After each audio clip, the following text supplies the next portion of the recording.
ಹರಿ ಓಂ ಹರಿ ಓಂ ಹರಿ ಓಂ. ಸ್ವಪ್ನ ಪದಾರ್ಥಗಳ ಬಗ್ಗೆ ವೈಶೇಷಿಕರು ಅಂತ ಇದ್ದಾರೆ. ಆ ವೈಶೇಷಿಕರು ಹೀಗೆ ಅಭಿಪ್ರಾಯವನ್ನು ಪಡ್ತಾರೆ. ಏನಂತ ಅಭಿಪ್ರಾಯವನ್ನು ಪಡ್ತಾರೆ? ನಮಗೇನು ಸ್ವಪ್ನ ಪದಾರ್ಥಗಳ ಜ್ಞಾನ ಆಗ್ತದೆ ಅದನ್ನು ನಾವು ಅನುಭವ ಅಂತ ಕರಿತೇವೆ. ಅದು ಅನುಭವನೇ. ಆದರೆ ಜಾಗೃತ್ ಕಾಲದಲ್ಲಿ ಅನುಭವಿಸಿದ ಸ್ಮರಣೆಗೆ ವಿಷಯವಾದ ಪದಾರ್ಥಗಳು, ಯಾವ ಪದಾರ್ಥಗಳ ಅನುಭವ ಬರ್ತದೆ? ಜಾಗೃತ್ ಕಾಲದಲ್ಲಿ ಅನುಭವಿಸಿದ ಸ್ಮರಣೆಗೆ ವಿಷಯವಾದ ಪದಾರ್ಥಗಳು ಅಂತ ಈ ರೀತಿಯಾಗಿ ಹೇಳ್ತಾರೆ. ನಮಗೂ ಅವರಿಗೂ ವ್ಯತ್ಯಾಸ ಏನು ಅಂದರೆ, ನಾವು ಅನುಭವ ಅಂತೆ ಅಂತೀವಿ, ಆದರೆ ಆ ಕಾಲದಲ್ಲಿಯೇ ಹುಟ್ಟಿದ ವಸ್ತುವಿನ ಅನುಭವ ಅಂತ ನಾವು ಅಂತೀವಿ. ಸ್ವಪ್ನ ಪದಾರ್ಥಗಳ ಜ್ಞಾನ. ಉದಾಹರಣೆಗೆ ನಾನು ಆನೆ ಕಂಡೆ. ಸ್ವಪ್ನದಲ್ಲಿ ಆನೆ ಕಂಡ್ರೆ ಈ ಆನೆ ಆಗಲೇ ಸಂಸ್ಕಾರದಿಂದ ಹುಟ್ಟಿದ ಆನೆ, ಅದರ ಜ್ಞಾನ ಅಂತ ನಾನು ಅಂತೀನಿ. ಆದರೆ ಅವರು ಆನೆ ಜ್ಞಾನ ಅಂತಾರೆ, ಆದರೆ ಆನೆ ಆಗಲೇ ಹುಟ್ಟಿದ್ದು ಅನ್ಲಿಕ್ಕೆ ತಯಾರಿಲ್ಲ. ಇಷ್ಟೇ ನಮಗೂ ಅವರಿಗೂ ವಿವಾದ. ಹಂಗಾರೆ ಆನೆ ಎಲ್ಲಿದಪ್ಪ ಅಂತ ಕೇಳಿದರೆ, ಜಾಗೃತ್ ಕಾಲದಲ್ಲಿ ಅನುಭವಿಸಿದ್ದು ಸ್ಮರಣೆಗೆ ವಿಷಯವಾದ ಆನೆ ಅಂತ ಅವರಂತಾರೆ. ಆದರೆ ಅದನ್ನು ನಾವು ತಪ್ಪು ಅಂತ ನಿರಾಕರಣೆಯನ್ನು ಮಾಡ್ತೇವೆ. ಅಪರೇ ಅಂದರೆ ವೈಶೇಷಿಕರು.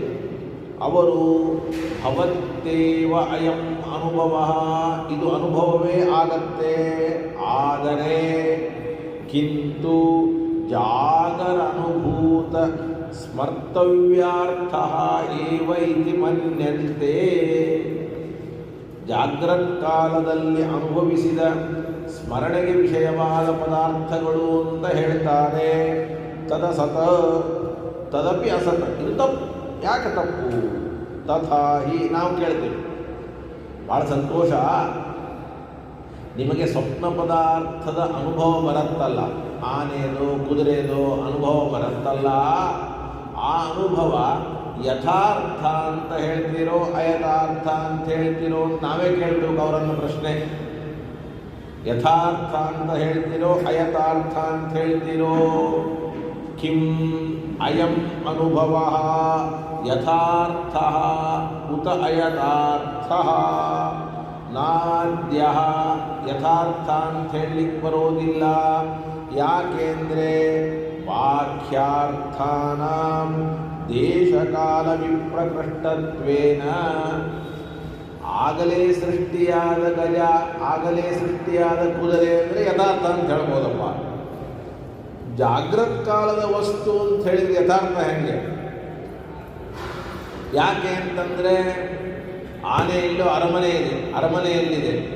ನಾನು ಮಲ್ಕೊಂಡದ್ದು ನಮ್ಮ ಮನೆಯಲ್ಲಿ, ಹೌದಾ? ಹಾಗಾದರೆ ಜಾಗೃತ್ ಕಾಲದ ಆನೆ ಯಾವುದು? ಈಗ ನಾನು ಮಲ್ಕೊಂಡದ್ದು ನಮ್ಮ ಮನೆಯಲ್ಲಿ, ಅಷ್ಟು ದೂರ ಇದೆ. ಹಾಗಾದರೆ ನಾನು ಅದನ್ನು ಹೇಗೆ ಯಥಾರ್ಥ ಅಂತ ಅನ್ನಲಿಕ್ಕೆ ಸಾಧ್ಯ? ಅದರ ಜ್ಞಾನವನ್ನು. ಎರಡನೇದಾಗಿ ಕಾಲ, ಅದು ಬೆಳಿಗ್ಗೆ, ಇದು ರಾತ್ರಿ. ನಾನು ಬೆಳಿಗ್ಗೆ ನೋಡಿದ್ದೀನಿ, ಇದು ರಾತ್ರಿ. ಹೀಗೆ ದೇಶದಿಂದ ದೂರ ಇದೆ, ಕಾಲದಿಂದ ದೂರ ಇದೆ. ದೂರ ಇದ್ದಾಗ ನಮಗೆ ಆ ಅನುಭವ ಯಥಾರ್ಥ ಆಗಲಿಕ್ಕೆ ಹೇಗೆ ಸಾಧ್ಯ? ಸ್ವಪ್ನದಲ್ಲಿ ನೋಡುವ ಪದಾರ್ಥ ಸ್ವಪ್ನದ ಒಳಗಿಂದು ಅಂತ ಹೇಳಿದರೆ ಮಾತ್ರ ಯಥಾರ್ಥ ಆಗುತ್ತೆ, ಹೊರತಾಗಿ ಹೊರಗಿಂದು ಅಂತ ಹೇಳಿದರೆ ಯಥಾರ್ಥ ಆಗಲಿಕ್ಕೆ ಸಾಧ್ಯ ಇಲ್ಲ. ಹೊರಗಿಂದು ಅಂದರೆ ಯಾವುದು ಅಂತೀರಿ? ಮತ್ತು ಅರಮನೆಯಲ್ಲಿದ್ದ ಆನೆ ಅಂತಂದರೆ ಅರಮನೆಯಲ್ಲಿದೆ, ನಾವು ಮಲ್ಕೊಂಡಿದ್ದೀರಿ, ಇಲ್ಲಿ ಹೆಂಗೆ ಬರ್ಲಿಕ್ಕೆ ಸಾಧ್ಯ? ಅದು ಇಲ್ಲಿ ಬರ್ಲಿಕ್ಕೆ ಸಾಧ್ಯನೇ ಇಲ್ಲ. ಇನ್ನು ಅಯಥಾರ್ಥ ಅಂತ ಹೇಳಬೇಕು. ಆದರೆ ನಿಮ್ಗೆ ಅಯಥಾರ್ಥ ಅಂತ ಹೇಳಲಿಕ್ಕೂ ಕೂಡ ಬರೋದಿಲ್ಲ. ಯಾಕೆ ಅಂತ ಕೇಳಿದರೆ ನೋಡಿ ಎಷ್ಟು ಚೆನ್ನಾಗಿದೆ. ಅಯಥಾರ್ಥ ಅಂತ ಹೇಳಬೇಕು ಅಂತಂದರೆ ಭ್ರಮ ಇದೆ. ಅಯಥಾರ್ಥ ಅಂದರೆ ಏನರ್ಥ? ಭ್ರಮ. ಭ್ರಮ ನಮಗೆ ಯಾವುದರಿಂದ ಗೊತ್ತಾಗ್ತದೆ ಅಂದರೆ ಬಾಧದಿಂದ ಗೊತ್ತಾಗ್ತದೆ. ನಾನು ಶುಕ್ತಿಯನ್ನು ನೋಡಿ ರಜತ ಅಂತ ತಿಳಿದಿದ್ದೆ, ಹತ್ತಿರ ಹೋದಾಗ ಇದು ಶುಕ್ತಿ, ಇದು ರಜತ ಅಲ್ಲ. ಹಾಗೆ ನಾನು ಒಂದು ಆನೆಯನ್ನು ಸ್ವಪ್ನದಲ್ಲಿ ನೋಡಿದೆ, ಇದು ಅಯಥಾರ್ಥ ಅಂತ ಅನ್ನಬೇಕಾದರೆ ನನಗೇನಂತ ಬರಬೇಕು? ಇದು ಆನೆ ಅಲ್ಲ ಅಂತ ಬರಬೇಕು. ಎಲ್ಲಿ ಬರೋದೇ ಇಲ್ಲ. ನೋಡಿದ ಮೇಲೆ ನೀವು ಆನೆ ಅಲ್ಲ ಅಂತ ಯಾರಾದರೂ ಅಂದಿರ ಹೇಳಿ. ಎದ್ದ ಮೇಲೆ ಆನೆ ನೋಡಿದ್ರೆ ಆನೆ, ಕುದುರೆ ನೋಡಿದರೆ ಕುದುರೆ, ಆನೆ ಅಲ್ಲ ಕುದುರೆ ಅಲ್ಲ ಅಂತ ಬರ್ತದ? ಹತ್ತಿರ ಹೋದ ಮೇಲೆ ಇದು ಶುಕ್ತಿ ರಜತ ಅಲ್ಲ ಅಂತ ಬಂದಂಗೆ ಬರ್ತದ? ಬರಲಿಕ್ಕೆ ಸಾಧ್ಯವೇ ಇಲ್ಲ. ಅಥವಾ ಇನ್ನೇನು ಬರಬೇಕು? ಇಲ್ಲ, ನಾನು ದೂರದಲ್ಲಿ ನೋಡಿದ್ದೆ, ಬೆಳಿಗ್ಗೆ ನೋಡಿದ್ದೆ, ಈಗ ಹತ್ತಿರದಲ್ಲಿ ಕಾಣಿಸ್ತಾ ಇದೆ, ಅಥವಾ ಈಗ ಕಾಣಿಸ್ತಾ ಇದೆ ಅಂತ ಅದನ್ನಾದರೂ ಭ್ರಮ ಅಂತ ಹೇಳಬೇಕು. ಅದು ಇಲ್ಲ. ಅಂದರೆ ಕಾಲದೇಶಗಳಾದರೂ ತಪ್ಪು ಬರಬೇಕು, ಅಥವಾ ಯಾವುದೋ ಹಸುವನ್ನು ನೋಡಿ ಆನೆ ಅಂತ ತಿಳಿದಿರಬೇಕು, ಅಥವಾ ಇನ್ಯಾವುದೋ ಪ್ರಾಣಿಯನ್ನು ನೋಡಿ ಆನೆ ಅಂತ ಆದರೂ ತಿಳಿದಿರಬೇಕು. ಎರಡೂ ಇಲ್ಲ. ನಮಗೇನಾದ್ರು ಬರ್ತದೆ ಆ ಥರ? ಇಲ್ಲ, ನಾನು ಯಾವುದನ್ನೋ ಹೋಗಿ ಆನೆ ಅಂತ ತಿಳಿದಿದ್ದೆ, ಇದು ಆನೆ ಅಲ್ಲ ಅಂತೂ ಕೂಡ ನಮಗೆ ಭ್ರಮ ಬರೋದಿಲ್ಲ. ಅಂದರೆ ಸ್ವಪ್ನ ಪದಾರ್ಥದ ಜ್ಞಾನವನ್ನು ನೀವು ಭ್ರಮ ಅಂತ ಸಮರ್ಥನೆ ಮಾಡಲಿಕ್ಕಾಗಲ್ಲ. ಇದಂ ರಜತಂ ಅನ್ನುವ ಜ್ಞಾನವನ್ನು ಭ್ರಮ ಅಂತ ಸಮರ್ಥನೆ ಮಾಡಿದಂತೆ ಸ್ವಪ್ನ ಪದಾರ್ಥದಲ್ಲಿ ನಮಗೆ ಬಂದ ಗಜದ ಜ್ಞಾನವನ್ನು ಅಯಥಾರ್ಥ ಅಂತ ಸಮರ್ಥನೆ ಮಾಡಲಿಕ್ಕಾಗೋದಿಲ್ಲ. ಅಯಥಾರ್ಥ ಅಂತ ಸಮರ್ಥನೆ ಮಾಡಬೇಕಾದ್ರೆ ಎರಡೇ ಹಾದಿ. ಒಂದು, ನಾನು ಯಾವುದೋ ಆಕಳನ್ನು ನೋಡಿ ಆನೆ ಅಂತ ತಿಳಿದಿದ್ದೇನೆ ಅಂತಾದರೂ ಬರಬೇಕು, ಅಥವಾ ಆನೆ ದೂರದಲ್ಲಿತ್ತು ಆದರೆ ಇಲ್ಲೇ ಇದೆ, ಕಾಣಿಸ್ತಾ ಇದೆ ನನಗೆ ಅಂತಾದರೂ ಕೂಡ ಬರಬೇಕು. ಎದ್ದ ಮೇಲೆ ಎರಡೂ ಬರಬೇಕು. ಇದು ಪಾಯಿಂಟ್. ಎದ್ದ ಮೇಲೆ ಬರ್ತದ? ಆನೆ ನೋಡಿದ್ದೆ ಇಷ್ಟೇ ಬರ್ತದ ಹೊರತಾಗಿ ಅರಮನೆ ಆನೆಯನ್ನು ನೋಡಿದ್ದೆ, ಅದು ಅರಮನೆ ಆನೆ ಅಲ್ಲ, ಇದು ಯಾವುದೋ ಬೇರೆ ಆನೆ. ಅಥವಾ ನಾನು ಬೆಳಿಗ್ಗೆ ಅಲ್ಲಿ ನೋಡಿದ್ದೆ, ಈಗ ಇಲ್ಲಿ ನೋಡ್ತಾ ಇದ್ದೀನಿ, ಹಿಂಗಾದರೂ ಬರುತ್ತಾ? ಬರೋದಿಲ್ಲ. ನೋಡಿ, ದ್ವಿತೀಯೇ ವಕ್ತವ್ಯಂ. ಇಲ್ಲ, ನಾನು ಸ್ವಪ್ನದಲ್ಲಿ ನನಗೆ ಗಜದ ಅನುಭವ ಬರ್ತಾ ಇದೆ, ಇದು ಅಯಥಾರ್ಥ ಅಂತಂತೀನಿ ಅಂತಂದರೆ ಕಿಂ ಅಯಂ ಅಗಜೆ ಗಜತ್ವೋಲ್ಲೇಖಿ ಇತ್ತಯಂ ಅಯಥಾರ್ಥ. ಅಗಜೆ ಅಂದರೆ ಗಜವಾಗದೇ ಇದ್ದದ್ದರಲ್ಲಿ ಗಜ ಅಂತ ತಿಳಿದುಕೊಂಡು ತಪ್ಪು ತಿಳಿದಿದ್ದೀಯೋ, ಅಥವಾ ಗಜನೇ ಆದರೆ ಅದು ಅಸನ್ನಿಕೃಷ್ಟ, ದೂರದಲ್ಲಿತ್ತು, ಈಗ ಸನ್ನಿಕೃಷ್ಟತ್ವೋಲ್ಲೇಖಿ, ಇಲ್ಲೇ ಎದುರಿಗೆ ಇದೆ ಅನ್ನುವಂಥ ಜ್ಞಾನ ಬರ್ತಾ ಇದೆ. ಅಲ್ಲಿತ್ತು, ಇಲ್ಲೇ ಇದೆ. ಹಾಗಾದರೆ ಇದು ಒಂದು ತರಹದ ಯಥಾರ್ಥ. ಎರಡನ್ನೂ ಹೇಳಲಿಕ್ಕೆ ಬರೋದಿಲ್ಲ. ಯಾಕೆ ಅಂದರೆ ಆದ್ದೇ ಇಲ್ಲ, ಯಾವುದೋ ಒಂದು ಗವಯ ಅಂದರೆ ಅದು ಆನೆ ಹಂಗಿರ್ತದೆ, ಕಾಡಿನ ಆಕಳು ಎತ್ತರ ಇರ್ತದೆ. ಅದಕ್ಕೆ ಆದ್ದೇ ನಾಯಂ ಗಜಃ ಕಿಂತು ಗವಯಃ ಇತಿ ಬಾಧೋದಯಃ ಸ್ಯಾತ್. ಎದ್ದ ಮೇಲೆ ಸ್ವಪ್ನದ ಅನುಭವ ಅಯಥಾರ್ಥವಾಗಿದ್ದರೆ ನಮಗೆ ಏನು ಬಾಧ ಬರಬೇಕು? ನಾನು ನೋಡಿದ್ದು ಗಜ ಅಲ್ಲ, ಗವಯ. ಯಾರಿಗೆ ಬಂದೇನಪ್ಪ? ಒಬ್ಬರಿಗೆ ಬಂದಿದೆ.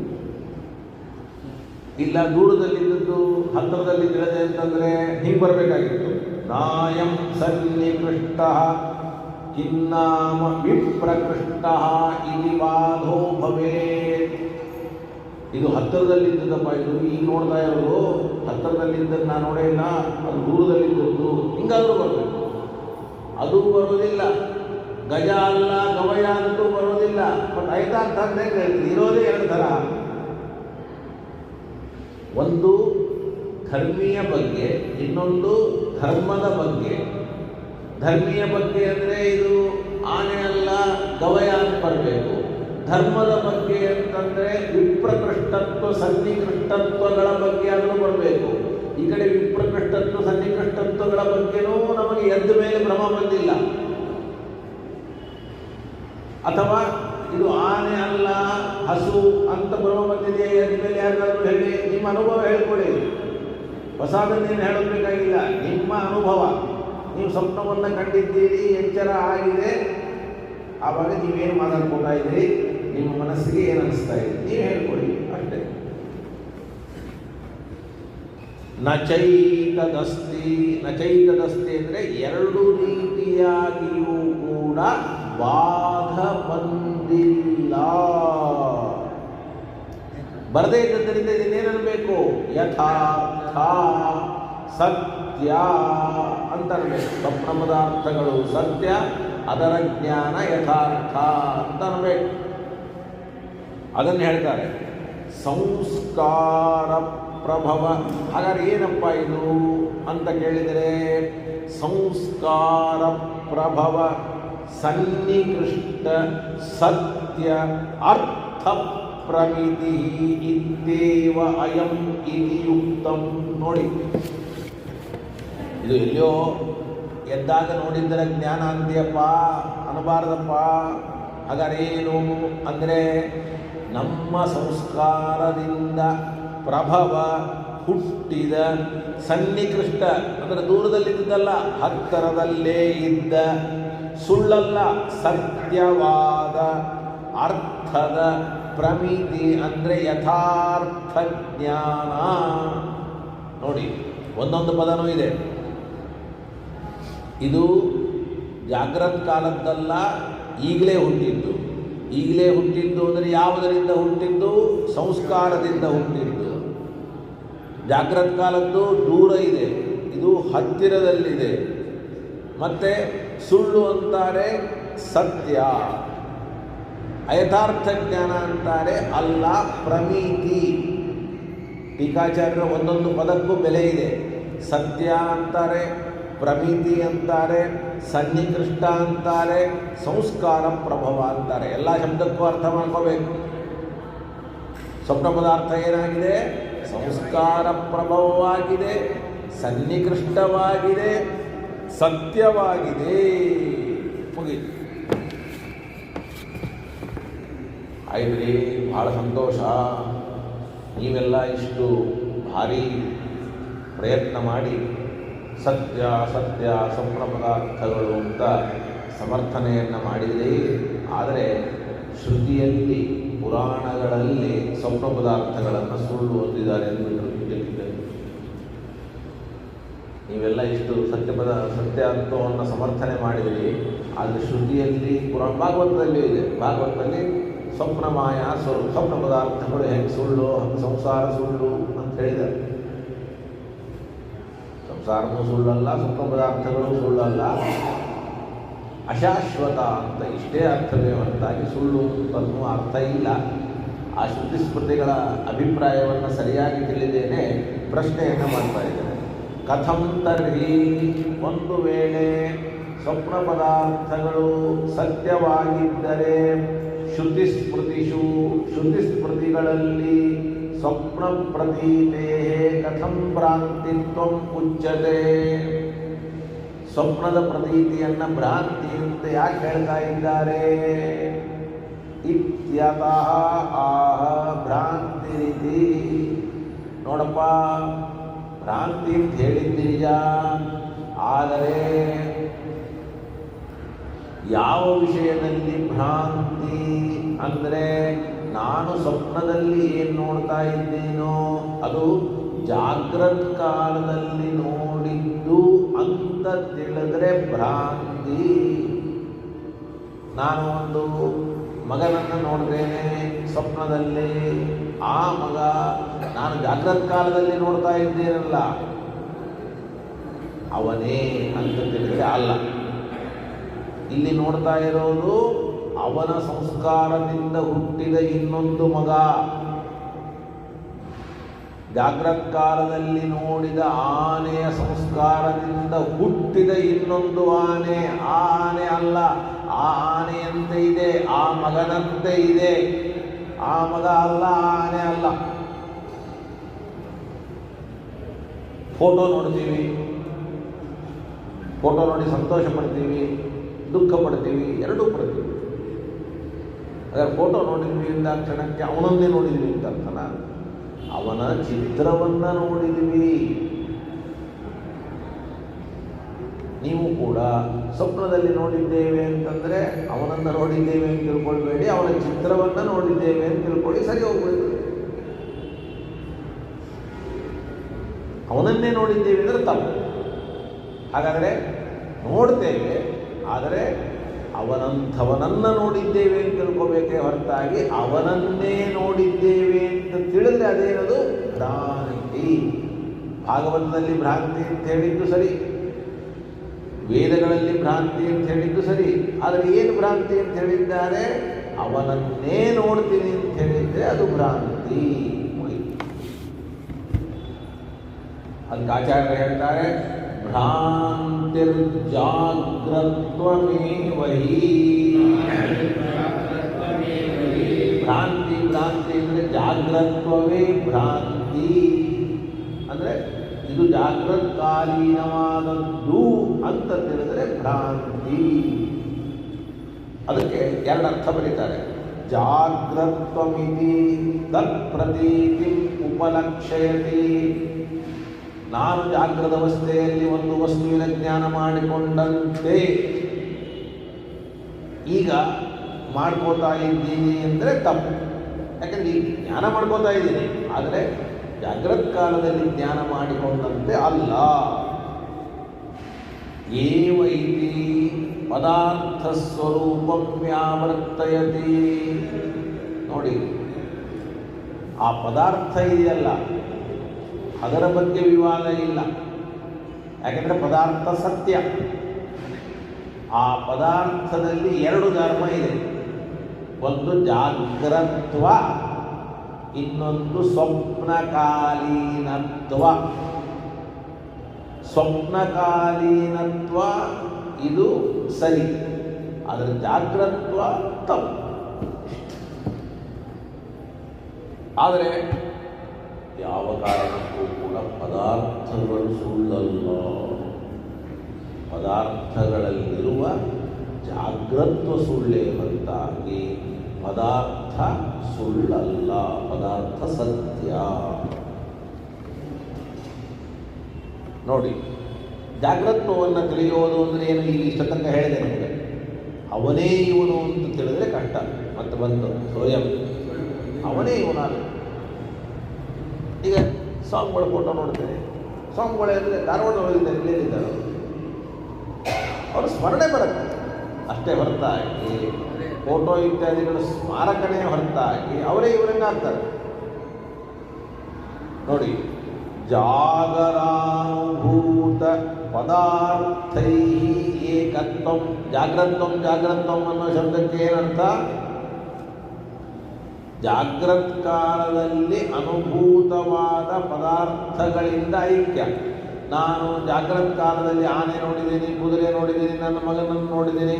ಸ್ವಪ್ನದಲ್ಲಿಯೂ ಆನೆ ಕುದುರೆ ನನ್ನ ಮಗನ ನೋಡಿದರೆ ಸ್ವಪ್ನದಲ್ಲಿ ನೋಡಿದ ಆನೆ ಕುದುರೆ ಮಗನಿಗೂ ಜಾಗ್ರತ್ ಕಾಲದಲ್ಲಿ ಆನೆ ಕುದುರೆ ನೋಡಿದಗೂ ಐಕ್ಯ ಅಷ್ಟೇ ಹೊರತು ಐಕ್ಯವನ್ನು ತಿಳಿದ್ರೆ ಅದು ಭ್ರಮ. ಏನೋ ಐಕ್ಯವನ್ನು ತಿಳಿದ್ರೆ ಸ್ವಪ್ನೇ, ಸ್ವಪ್ನದಲ್ಲಿ ನೋಡ್ತೀನಿ. ಯಾರನ್ನು ನೋಡ್ತೀನಿ ಅಂದರೆ ತಾತ್ಕಾಲಿಕತೆಯ ಅದೃಷ್ಟಚರಾನೇವ ತನಯಾದೀನ್ ದೃಷ್ಟಚರತೆಯ ಅನುಸಂಧತ್ತೆ. ಆ ಕಾಲದಲ್ಲಿಯೇ ಹುಟ್ಟಿದ ನಮ್ಮ ಕಣ್ಣಿಗೆ ಕಾಣದೇ ಇರುವವರನ್ನು ನೋಡಿ. ಕಾಣೋದು ಕೂಡ ಈ ಮಗ ಎದ್ದಾಗ ಹೆಂಗೆ ಸ್ಪಷ್ಟವಾಗಿ ಕಾಣಿಸ್ತಾನೆ ಹಂಗೆ ಕಾಣಿಸೋದೇ ಇಲ್ಲ ಅವ್ರು ನಿಮ್ಗೆ ಗೊತ್ತಾಗ್ತದೆ, ಅನುಭವ ಇದೆ. ಅದಕ್ಕೆ ಸ್ಪಷ್ಟತೆ ಇಲ್ಲ ಅಂತ ಹೇಳ್ತಾರೆ. ಸ್ಪಷ್ಟತೆ ಇದೆಯಾ? ಈಗ ಪ್ರತ್ಯಕ್ಷವಾಗಿ ಎದ್ದಾಗ ಒಬ್ಬವರನ್ನು ನೋಡಿದರೆ ಯಾವ ಸ್ಪಷ್ಟತೆ ಇದೆ, ಅದೇ ವ್ಯಕ್ತಿಯನ್ನು ನಾವು ಸ್ವಪ್ನಾವಸ್ಥೆಯಲ್ಲಿ ನೋಡಿದರೆ ಆ ಸ್ಪಷ್ಟತೆ ಇಲ್ಲ. ಅದು ಒಂದು ಜಾಗ್ರತ್ ಕಾಲಕ್ಕೂ ಮತ್ತು ಸ್ವಪ್ನ ಕಾಲಕ್ಕೂ ಇರುವ ವ್ಯತ್ಯಾಸ ಅಂತ ಹೇಳ್ತಾರೆ. ತನಯಾದಿ ಮಗನ್ ನೋಡ್ತೀನಿ, ಆನೆ ನೋಡ್ತೀನಿ, ಕುದುರೆ ನೋಡ್ತೀನಿ, ಏನಂತ ದೃಷ್ಟಚರತೆಯ ಅನುಸಂಧತ್ತೆ ಅಂದಮೇಲೆ ಅವರನ್ನೇ ಇವರು ಅಂತ ತಿಳಿದರೆ ಅದು ಭ್ರಮ ಅಂತ ಒಂದರ್ಥ. ಇನ್ನೊಂದು ಜಾಗ್ರತ್ವ ಅನ್ನೋದಕ್ಕೆ ಅರ್ಥ. ಈಗ ನಾನು ಜಾಗ್ರತ್ ಕಾಲದಲ್ಲಿ ವಸ್ತುಗಳನ್ನು ನೋಡ್ತೇನೆ, ಆ ಜಾಗ್ರತ್ ಕಾಲದ ವಸ್ತುಗಳೇ ಅದರ ಧರ್ಮಗಳೇ ಬೇರೆ. ಆದರೆ ಸ್ವಪ್ನ ಕಾಲದಲ್ಲಿ ನಾನು ನೋಡ್ತೇನೆ. ಉದಾಹರಣೆಗೆ ಸ್ವಪ್ನ ಕಾಲದಲ್ಲಿ ನನಗೆ ಎಲ್ಲ ವಸ್ತುಗಳು ಕಾಣುವಂತೆ ಆಕಾಶನ ಕಂಡಿದೆ. ಆಕಾಶದ ಅನುಭವ ಆಗಬೇಕೋ ಬೇಡ, ಓಡಾಡ್ತೀನಿ ನಾನು ಸ್ವಪ್ನದಲ್ಲಿ. ಹಾಗಾದರೆ ಆ ಆಕಾಶ ಯಾವುದು ಪ್ರಶ್ನೆಗಳು. ಅದು ಮತ್ತು ಸಂಸ್ಕಾರದಿಂದ ಹುಟ್ಟಿದ ನಿತ್ಯ ಹೇಗೆ ಅಂತ ಬೇಡ. ಸ್ವಪ್ನದಲ್ಲಿ ಕಾಣುವ ಆಕಾಶ ಅನಿತ್ಯ ಅಂತ ಹೇಳಿ ಸರಿಯಾಗಿ ಅರ್ಥ ಮಾಡ್ಕೊಳ್ಳಿ. ಸುಮ್ಮನೆ ಗೋಣ ಹಾಕಬೇಡಿ. ಇನ್ನೂ ಅರ್ಥ ಆಗಲಿಲ್ಲ. ಸ್ವಪ್ನ ಪದಾರ್ಥದಲ್ಲಿ ಆಕಾಶದ ಅನುಭವ ಬಂದರೆ ಆ ಆಕಾಶ ನಿತ್ಯನೋ ಅನಿತ್ಯನೋ? ಅನಿತ್ಯ. ನೀವು ಅದನ್ನು ನಿತ್ಯ ಅಂತ ಕೇಳಿದ್ರೆ ಅದು ಭ್ರಮ. ಮುಗಿತು. ಎಷ್ಟೊಂದು ಯೋಚನೆ ಮಾಡಿದ್ರು ಅಷ್ಟೇ. ಏನು ಬೇಕಾದ ಪ್ರಶ್ನೆ ಕೇಳ್ಬೋದು, ಅದಕ್ಕೇನು ಸಂಬಂಧ ಇಲ್ಲ. ಮುಂದುವರಿ. ನಾನೇನು ಮಾತಾಡಬೇಡ. ಇಷ್ಟೆಲ್ಲ ಕೇಳಿದ ಮೇಲೆ ನಿಮ್ಗೆ ಅರ್ಥ ಆಗಲ್ಲ ಅಂದ್ರೆ ನಾನೇನೇ ಆ ಆಕಾಶ ಈ ಆಕಾಶ ಒಂದು ಅಂತ ಅಂತೀನಿ ಅಂದ್ರೆ ಅನ್ನೋ ನಾನೇನು ಮಾಡಿ ಸಂಸ್ಕಾರವಾಗಿ ರೂಪವಾಗಿದ್ರೆ ಮಾತ್ರ ಬರಕ್ಕೆ ಸಾಧ್ಯ ಆಗ. ಇಲ್ಲದೆ ಕನಸಲ್ಲಿ ಬರ್ಬೇಕಾದ್ರೆ ಹೆಂಗಾಗ ಸರ್? ಉಪಾದಾನ ಬೇಕಾದ್ರೆ ನಾನು ಇಲ್ಲ ಅಂತ ಎಲ್ಲಿ ಹೇಳಿದೆ? ಯಾರು ಹೇಳಿದೆ ನನಗಿಲ್ಲ? ಉಪಾದಾನ ಇಲ್ಲ ಅಂತ ಹೇಳಿದ್ರೆ ಇಲ್ಲ ಅಂತ ಯಾರು ಹೇಳಿದೆ ನನಗೆ? ಹೇಳಿದ್ದೀನಿ ನಾನು. ಮುಗಿದೋಯ್ತು. ಹೆಂಗೆ ಆನೆ ಉಪಾದಾನದಿಂದ ಹುಟ್ಟಿದೆಯೋ ಹಾಗೆ ಆಕಾಶನೂ ಹುಟ್ಟಿದೆ, ಎಲ್ಲನೂ ಹುಟ್ಟಿದೆ. ಹುಟ್ಟಿದ್ರೆ ನಿಮಗೆ ಕಾಣೋದೇ ಇಲ್ಲ. ಏನು ಬೇಕಪ್ಪ? ಯಾವುದು ಅನುಭವ ಬರುತ್ತೆ ಅದು ಅಲ್ಲಿ ಹುಟ್ಟಿರಲೇಬೇಕು. ಇಲ್ಲ ಅಂದರೆ ಇಲ್ಲ. ಆ ಹುಟ್ಟಲಿಕ್ಕೆ ಕಾರಣ ಸಂಸ್ಕಾರ. ಇದನ್ನು ತಿಳ್ಕೊಂಡ ಮೇಲೆ ಇರಬೇಕು ಬರಬೇಕು. ನಾ ಇಲ್ಲ ಅಂತ ಹೇಳಿದ್ದೀನಿ. ಆಕಾಶದ ಸಂಸ್ಕಾರ ಇದೆ, ಅದಕ್ಕೆ ಆಕಾಶದ ಅನುಭವನೂ ಬಂತು ಅಷ್ಟೇ. ಆದರೆ ಇಲ್ಲಿ ಕಾಣುವ ಗಗನ ನಿತ್ಯ, ಅಲ್ಲಿ ಕಾಣುವ ಗಗನ ಅನಿತ್ಯ. ಅದನ್ನು ನಿತ್ಯ ಅಂತ ಹೇಳಿದ್ರೆ ನಾನೇನು ಮಾಡಿ? ಅದಕ್ಕೆ ಮನೇಲಿ ಕೊಟ್ಟರು ಏನಂತ? ಜಾಗ್ರತ್ವಂ ನಾಮ ಗಗನಾದೀನಾಂ ನಿತ್ಯತ್ವಾದಿಕಂ. ಜಾಗ್ರತ್ ಕಾಲದಲ್ಲಿ ಗಗನ ಏನಾಗಿದೆ? ನಿತ್ಯವಾಗಿದೆ. ಸ್ವಪ್ನದಲ್ಲಿ ಗಗನ ನಿತ್ಯವಾಗಿಲ್ಲ. ಘಟಾದೀನಾಂ, ಘಟ ಹುಟ್ಟಿದೆ. ಎದರಿಂದ ಹುಟ್ಟಿದೆ? ಮಣ್ಣು, ನೀರು, ಕುಲಾಲ ಎಲ್ಲರೂ ಇದ್ದಾರೆ ಇಲ್ಲಿ. ಹಂಗಾರೆ ನಾನು ಸ್ವಪ್ನದಲ್ಲಿ ನೋಡುವ ಘಟವು ಕೂಡ ಮಣ್ಣು, ನೀರು, ಕುಲಾಲದಿಂದ ಹುಟ್ಟಿದೆ ಅಂತ ಅಂದ್ಕೊಂಡ್ರು ನಾನೇನು ಮಾಡಲಿ? ಮತ್ತೆ ಈ ಘಟದಿಂದ ನೀರು ತೊಗೊಂಬಂದು ಕುಡಿಬೋದು, ಈ ಘಟದಿಂದ ದಾನ ಕೊಡ್ಬೋದು. ಆದರೆ ನೀವು ಸ್ವಪ್ನದಲ್ಲಿರ್ತಕ್ಕಂಥ ಘಟದಿಂದ ನೀರು ಕುಡ್ಲಿಕ್ಕಾಗತ್ತಾ? ಆಗಲ್ಲ. ಬಾಹ್ಯ ಅರ್ಥ ಕ್ರಿಯಾ ಕ್ಷಮತ್ವ ಎಷ್ಟು ಚೆನ್ನಾಗಿದೆ. ಜಾಗ್ರತ್ ಕಾಲದ ವಸ್ತುವಿನಲ್ಲಿ ಇರುವಂತಹ ಯಾವ ಧರ್ಮವೂ ಕೂಡ ಸ್ವಪ್ನದಲ್ಲಿ ತೋರುವಂತಹ ವಸ್ತುವಿನಲ್ಲಿ ಇಲ್ಲ. ಆಕಾಶದಲ್ಲಿ ನಿತ್ಯತ್ವ ಇಲ್ಲ. ಘಟದಲ್ಲಿ ಕುಲಾಲ ಮಣ್ಣು ನೀರಿನಿಂದ ತಯಾರು ಮಾಡಿದ್ದಿಲ್ಲ.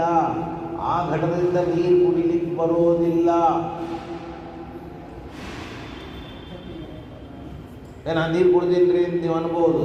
ಅಂದರೆ ಆ ನೀರು ಕೂಡ ವಾಸನಾಮಯವಾದ ನೀರನ್ನು ಕುಡಿದಿ ಹೊರತಾಗಿ ಈ ನೀರನ್ನು ಕುಡಿದಿಲ್ಲ. ನಿನಗೆ ತೃಪ್ತಿಯಾಗಿದ್ದರೂ ಕೂಡ ವಾಸನಾಮಯವಾದ ತೃಪ್ತಿಯೇ ಹೊರತಾಗಿ ಎದ್ದಾಗ ಕೊಡೋದು ತೃಪ್ತಿ ಅಲ್ಲ. ಮತ್ತೆ ಪ್ರಶ್ನೆ ಮಾಡಬೇಡಿ. 25 ವರ್ಷದಿಂದ ಕೇಳಿಕತ್ತೀರಿ, ಏನದೇ ಥರ ಹೇಳ್ತೀಯೋ?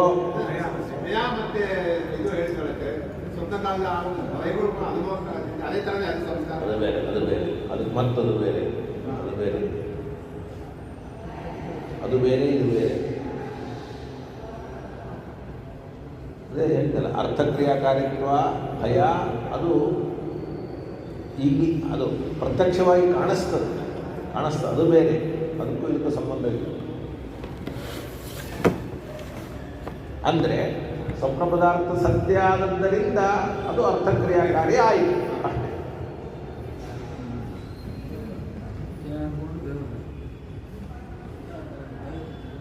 ಗಗನಾದೀನಾಂ ನಿತ್ಯತ್ವಾದಿಕಂ ಘಟಾದೀನಾಂ ಮೃದಾದ್ಯುಪಾದಾನಕತ್ವಂ ವಾಕ್ಯಾರ್ಥಕ್ರಿಯಾಕ್ಷಮತ್ವಂ ಇತ್ಯಾಖ್ಯಂ ಜಾಗ್ರತ್ವಂ ಪ್ರತೀದೇಹೇ ಭ್ರಾಂತಿತ್ವಾತ್ ತದ್ವಿಷಯಂ ಶ್ರುತ್ಯಾದಿಕಂ ಇತಿ ಭಾವಃ.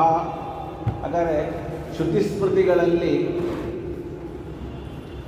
ಮತ್ತು ಸ್ವಪ್ನ ಪದಾರ್ಥಗಳನ್ನು ಭ್ರಮ ಅಂತ ಹೇಳಿದಾರಲ್ಲ ಅಂತ ನಿಮ್ಗೇನಾದರೂ ಅನಿಸಿದರೆ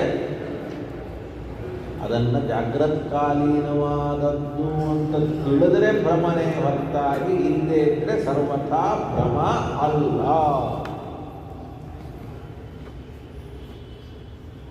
ಇಲ್ಲಿ ಒಂದು ಸಣ್ಣ ಕ್ವಶ್ಚನ್. ಏನು ಕ್ವಶ್ಚನ್ ಅಂತ ಕೇಳಿದರೆ ಅವರೇ ಮಾಡ್ಕೋತಾರೆ. ಈಗ ನಾನು ಸ್ವಪ್ನದಲ್ಲಿ ಘಟ ನೋಡ್ತೇನೆ ಅದು ಎಲ್ಲಿ ಘಟ ಅಂದರೆ ನಾನು ಮತ್ತೆ ಜಾಗ್ರತ್ ಕಾಲದಲ್ಲಿ ನೋಡಿದ ಘಟದ ಸಂಸ್ಕಾರದಿಂದ ಹುಟ್ಟಿದ ಘಟ. ಆನೆ ನೋಡಿದೆ, ಆನೆನೂ ಕೇಳ್ತೀರಿ ನೀವು ಅದನ್ನೇ ಅಂತ ಹೇಳ್ತೀರಿ. ಆಗ ನಾನು ನಿಮ್ಮೊಂದು ಕ್ವಶನ್ ಕೇಳ್ತೀನಿ. ನನಗೆ ಹೇಗೆ ಘಟದ ಸಂಸ್ಕಾರ ಇದೆ, ಆನೆಯ ಸಂಸ್ಕಾರ ಇದೆ, ಘಟದ ಸಂಸ್ಕಾರ ಆನೆಯ ಸಂಸ್ಕಾರ ಇದ್ದದ್ದರಿಂದ ಘಟವನ್ನು ಹೇಗೆ ನೋಡಿದೆ, ಆನೆಯನ್ನು ಹೇಗೆ ನೋಡಿದೆ, ಹಾಗೆ ನಮಗೆ ಜಾಗ್ರತ್ ಕಾಲದ ಸಂಸ್ಕಾರವೂ ಇದೆ. ಯಾವ ಸಂಸ್ಕಾರ ಇದೆ? ಹಾಗಾದ್ರೆ ಆ ಜಾಗ್ರತ್ ಕಾಲವೂ ನನಗೆ ಕಾಣಿಸ್ಲಿ. ಸತ್ಯ ಆಯ್ತಲ್ಲ, ಭ್ರಮ ಅಂತ ಯಾಕಂತ ಘಟ ಕಾಣಿಸ್ತಾ ಇದೆ. ಯಾಕೆ? ಘಟದ ಅನುಭವ ಇದ್ದಂತೆ. ಹಾಗೆ ಜಾಗ್ರತ್ ಕಾಲದ ಅನುಭವ ಇದೆ, ಇರಲ್ವಾ? ಒಂದು ಎಚ್ಚರ ಇದ್ದರೆ ಅನುಭವ ಇರಲೇಬೇಕು. ಮತ್ತು ಘಟ ಕಾಣಿಸ್ತಾ ಇದೆ, ಜಾಗ್ರತ ಕಾಣಿಸ್ಲಿಲ್ಲ. ಘಟ ಯಾಕೆ ಸತ್ಯ ಆಯಿತು, ಜಾಗ್ರತ ಯಾಕೆ ಸತ್ಯ ಆಗಲಿಲ್ಲ? ಹೊಸ ಕ್ವಶನ್. ಏನು ಗೊತ್ತಾಗ್ತಾ ಇದೆಯಾ? ನಾನು ಎದ್ದಾಗ ಘಟವನ್ನು ನೋಡಿದೆ, ಪಟವನ್ನು ನೋಡಿದೆ, ಅದರ ಸಂಸ್ಕಾರ ತಲೆಯಲ್ಲಿ ಕೂತಿತ್ತು. ಆವಾಗ ಮಲಗಿಕೊಂಡಾಗ ನನ್ನ ಘಟ ಕಾಣಿಸ್ತು. ಯಾಕೆಂದರೆ ಆ ಸಂಸ್ಕಾರದ ಪ್ರಭಾವ. ಹಂಗೆ ಜಾಗ್ರತ್ ಕಾಲೀನದ ಸಂಸ್ಕಾರ ಇದೆಯೋ ಇಲ್ಲೋ? ಆ ಜಾಗ್ರತವೂ ಕಾಣಿಸ್ಲಿ, ಭ್ರಮ ಅಂತ ಯಾಕಂತೀರಿ ಅಂತ ಪ್ರಶ್ನೆ. ಅದಕ್ಕೆ ನಮ್ಮ ಉತ್ತರ ನೋಡಪ್ಪ, ಸಂಸ್ಕಾರ ಇಲ್ಲ, ಕಾಣೋದಿಲ್ಲ ಅಂತ ನಾವು ಹೇಳೋದಿಲ್ಲ. ಯಾವುದನ್ನು ಭ್ರಮ ಅಂತೀವಿ ಅಂದರೆ ಯಾವುದಕ್ಕೆ ಬಾಧ ಇದೆಯೋ ಅದನ್ನು ಭ್ರಮ ಅಂತೀವಿ ಅಷ್ಟೇ. ಅದು ಕಾಣಿಸ್ತದೋ ಬಿಡ್ತದೋ ಅನ್ನೋದು ಮುಖ್ಯ ಅಲ್ಲ. ಏನು ಹೇಳಿ? ಈಗ ನಮಗೆ ಎದ್ದ ಮೇಲೆ ಇದು ಘಟ ಅಲ್ಲ ಅಂತ ಬಾಧ ಬಂದಿಲ್ಲ, ಇದು ಆನೆ ಅಲ್ಲ ಅಂತ ಬಾಧ ಬಂದಿಲ್ಲ. ಆದ್ದರಿಂದ ಆನೆನೂ ಸತ್ಯ, ಘಟನೂ ಸತ್ಯ. ಹಾಗಾದರೆ ಏನು ಬಾಧ ಬಂದಿದೆ? ಇದು ನಾನು ಜಾಗೃತ್ಕಾಲೀನವಾದದ್ದು ಅಂತ ಮಲ್ಕೊಂಡಾಗ ತಿಳಿದಿದ್ದೆ. ಆದ್ದರಿಂದ ಜಾಗೃತ್ವ ಮಾತ್ರ ಬಾಧಕ್ಕೆ ವಿಷಯವಾಗಿದೆ. ಘಟ ಅಲ್ಲ ಅಂತ ಬಂದಿದೆಯೋ, ಜಾಗೃತ್ಕಾಲೀನ ಘಟ ಅಲ್ಲ ಅಂತ ಬಂದಿದೆಯೋ? ಹಾಗಾದರೆ ಯಾವುದನ್ನು ಭ್ರಮ ಅನ್ನಬೇಕು? ಜಾಗ್ರತ್ವವನ್ನು ಮಾತ್ರ ಭ್ರಮ ಅನ್ನಬೇಕೇ ಹೊರತಾಗಿ. ಯಾಕಂದರೆ ಬಾಧ ಏನು ಬರುತ್ತೆ ಅದು ಅಷ್ಟೇ, ಬೇರೆ ಯಾವ ಸಮಸ್ಯೆ ಇಲ್ಲ, ಯಾವ್ಯಾವುದು ಕೂಡ ಇಲ್ಲ. ಅದು ತೋರ್ಬೋದು, ತೋರದೇ ಇರ್ಬೋದು, ಅದೆಲ್ಲ ನಮಗೆ ಮುಖ್ಯ ಅಲ್ಲ. ಅಂದರೆ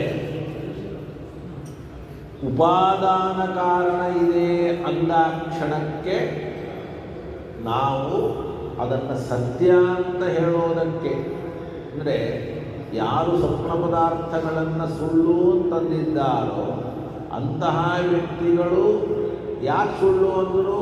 ಉಪಾದಾನ ಕಾರಣ ಇಲ್ಲ ಅದಕ್ಕೆ ಸುಳ್ಳು ಅಂದರು. ನಾವು ಅವರಿಗೆ ಉಪಾದಾನ ಕಾರಣ ಇದೆ ಅಂತ ತೋರಿಸೋದಕ್ಕೆ ಸಂಸ್ಕಾರವನ್ನು ಹೇಳಿದ್ದೇವೆ ಹೊರತಾಗಿ ಉಪಾದಾನ ಕಾರಣ ಇದ್ದ ಮಾತ್ರಕ್ಕೆ ಸುಳ್ಳಾಗಬಾರದು ಅಂತಿಲ್ಲ. ಅಂದಮೇಲೆ ನಾವು ಏನು ಹೇಳ್ತಾ ಇದ್ದೀವಿ? ಇದು ಘಟ ಅಲ್ಲ, ಇದು ಆನೆ ಅಲ್ಲ ಅಂತ ಯಾರಿಗೂ ಬರೋಲ್ಲ. ಹಾಗಾಗಿ ಏನು ಬರುತ್ತೆ? ಜಾಗೃತಕಾಲದಲ್ಲಿ ನೋಡಿದ ಘಟ ಅಲ್ಲ, ಆ ತರಹದ ಘಟವನ್ನು ನೀವು ನೋಡಿದ್ರಿ. ಮತ್ತದಕ್ಕೂ ಫೋಟೋ ದೃಷ್ಟಾಂತವೇ.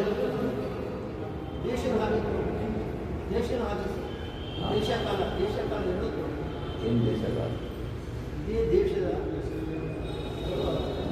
ಅಲ್ಲಪ್ಪ, ದೇಶಕಾಲ ಅಂತಿಲ್ಲ, ಹಾಗೆ ಹುಟ್ಟೇದದು. ಆ ಘಟ ಹಾಗೆ ಹುಟ್ಟೇದ. ಮತ್ತೇನು ದೇಶಕಾಲ? ಕಾಲನೂ ಅಷ್ಟೇ, ದೇಶನೂ ಅಷ್ಟೇ, ಎಲ್ಲ ಸ್ವಪ್ನ ದೇಶ ಸ್ವಪ್ನ ಕಾಲ. ಮತ್ತೇನು ತೊಗೊಂಬರ್ತೀವಿ? ದೇಶಕಾಲ, ಸ್ವಪ್ನ ದೇಶ ಸ್ವಪ್ನ ಕಾಲ.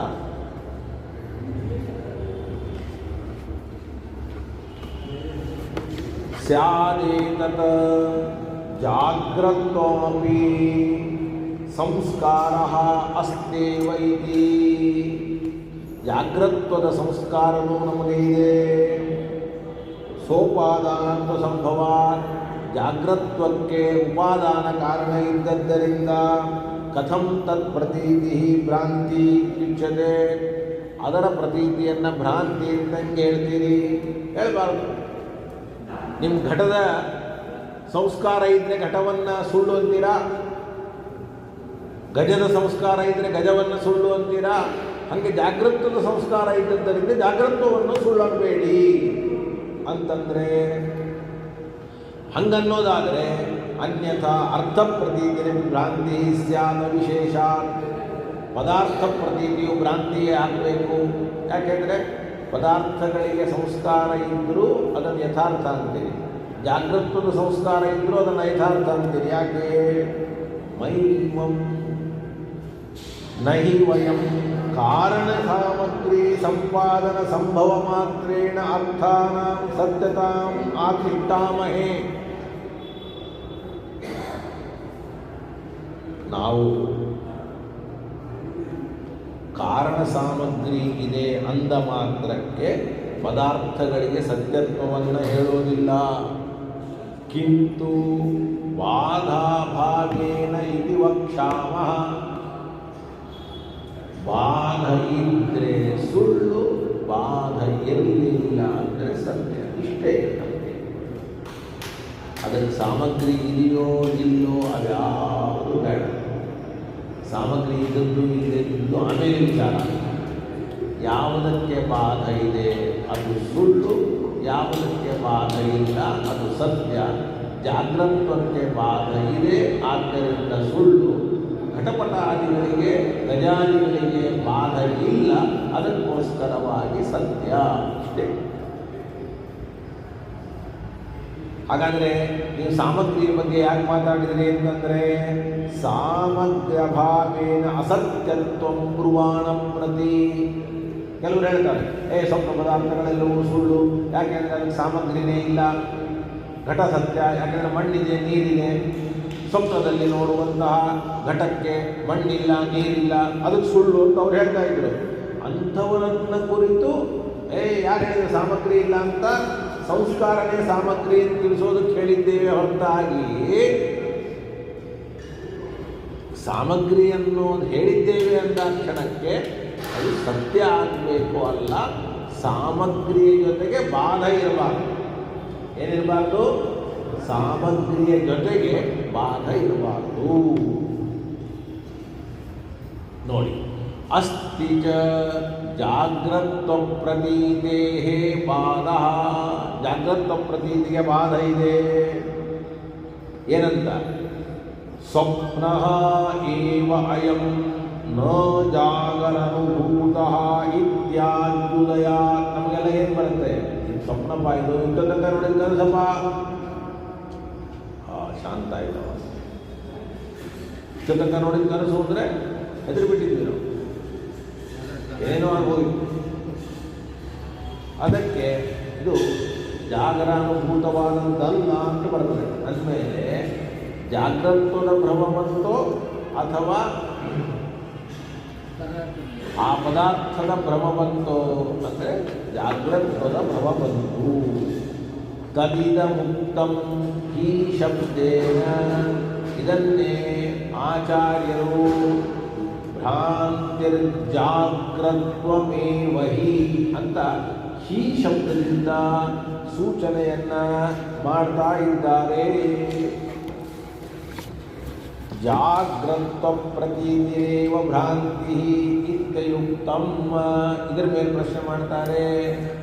ನೀವು ಹೇಳಿದ್ದೆಲ್ಲ ಸರಿ, ನಾವು ಸ್ವಪ್ನ ಪದಾರ್ಥಗಳನ್ನು ಸತ್ಯ ಅಂತ ಹೋಗ್ತೀವಿ, ಯಾವುದಕ್ಕೆ ಬಾಧ ಇದೆಯೋ ಅದನ್ನು ಮಾತ್ರ ಸುಳ್ಳು ಅಂತ ಹೋಗ್ತೀವಿ. ಜಾಗೃತ ಪ್ರತೀತಿಗೆ ಬಾಧ ಇದೆ, ಆದ್ದರಿಂದ ಈ ಪದಾರ್ಥಗಳು ಜಾಗೃತ್ಕಾಲೀನ ಅನ್ನೋದನ್ನು ಮಾತ್ರ ಭ್ರಾಂತಿ ತಂತೀವಿ. ಎಲ್ಲ ಸರಿ. ಅದನ್ನು ನಾನು ಹೇಳ್ತೀನಿ, ಎಷ್ಟೋ ವಸ್ತುಗಳು ನಮಗೆ ಸ್ವಪ್ನದಲ್ಲಿ ಕಾಣಿಸ್ತವೆ, ಆದರೆ ಆ ಎಲ್ಲ ವಸ್ತುಗಳು ಸುಳ್ಳು. ಘಟ ಕಾಣಿಸಿದರೆ ಸತ್ಯ, ಗಜ ಕಾಣಿಸಿದರೆ ಸತ್ಯ. ನನ್ನ ಶಿರಸ್ಸನ್ನು ನಾನೇ ಛೇದ ಮಾಡಿಕೊಂಡೆ ಅಂತ ಕಾಣಿಸಿದರೆ ಇದು ಸುಳ್ಳು. ಯಾಕೆ ಅಂತಂದರೆ ನೀವೇ ಹೇಳಿದ್ದೀರಿ. ಏನು ಹೇಳ್ತೀರಿ? ಅದಕ್ಕೆ ಸಂಸ್ಕಾರ ಬೇಕು ಅಂದರೆ ಸತ್ಯ ಅಂತ. ಘಟದ ಸಂಸ್ಕಾರ ಇದೆ, ಗಜದ ಸಂಸ್ಕಾರ ಇದೆ, ಆದರೆ ಸ್ವಶಿರಚ್ಛೇದನ ಸಂಸ್ಕಾರ ಇಲ್ಲ. ಇಲ್ಲದೆ ಇದ್ದಾಗ ಅಕಸ್ಮಾತ್ ಶಿರಚ್ಛೇದನ ಆಗಬೇಕು ಅಂತಲ್ಲ, ಸತ್ತಂತೆ. ಸ್ವಪ್ನದಲ್ಲಿ ಸತ್ತಂತೆ ಕೆಟ್ಟ ಕನಸು ಬಿತ್ತು. ಆದರೆ ಸತ್ತಂತೆ ಅಂತ ಯಾವಾಗ ಕನಸು ಬೀಳ್ತದೆ? ಸತ್ತ ಅನುಭವ ಇದ್ದರೆ. ಯಾಕಂದ್ರೆ ಎಲ್ಲದಕ್ಕೂ ಅನುಭವನೇ ಬೇಕು ಅಂತ ನೀವು ಹೇಳಿದಿರಲ್ಲ. ಅವ್ರಿಗೆ ಗೊತ್ತಿಲ್ಲ ಏನು ಮಾಡೋದು, ಅವ್ರಿಗದು ಗೊತ್ತಿಲ್ಲ.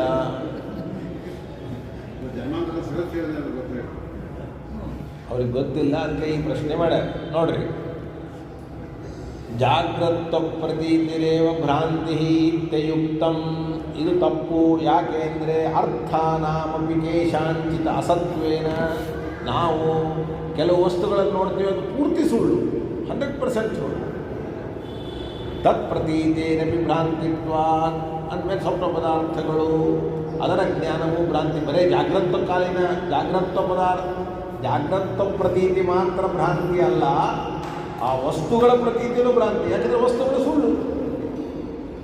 ಯಾವುದ್ರಿ ಅದು ಅಂದರೆ ಸ್ವಪ್ನೇಪಿ. ಸ್ವಪ್ನದಲ್ಲಿ ಏನು ನೋಡ್ತಾನೆ?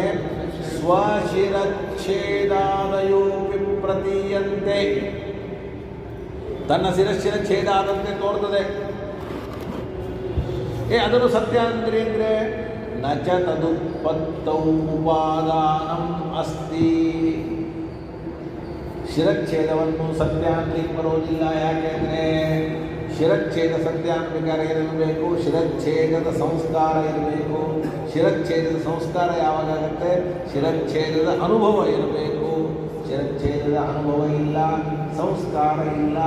ಆದ್ದರಿಂದ ಶಿರಚ್ಛೇದವನ್ನು ನಾವು ನೋಡಿದರೆ ಅದು ಸುಳ್ಳೇ.